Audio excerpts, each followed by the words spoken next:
to our beloved school head, Sir Perfecto Junior,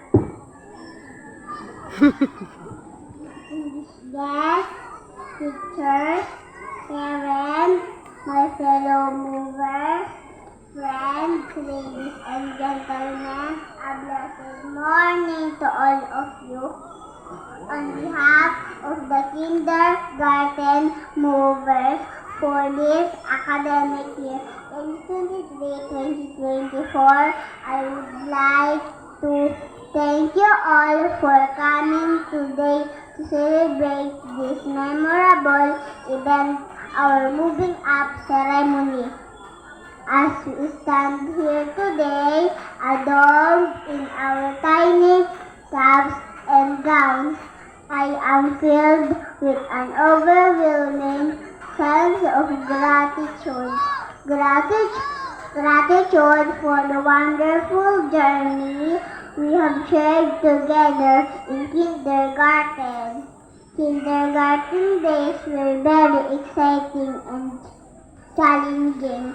So today, I want to express my heartfelt thanks to our teacher, Ma'am Margie Lee. Thank you for your endless patience and your kindness.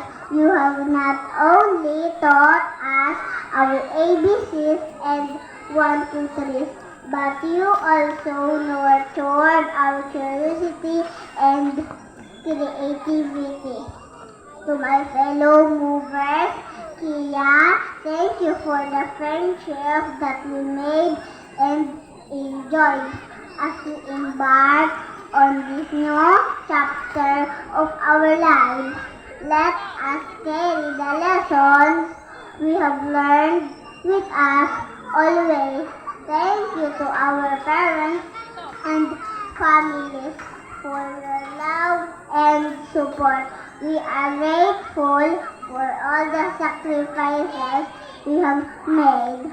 Thank you also to our school head, Sir Perfecto Junior, for being kind and supportive, and most especially, I would like to thank God for giving me wisdom and strength. Thank you, kindergarten, for the unforgettable memories. Congratulations, class of 2024. We did it. Thank you, and God bless us all.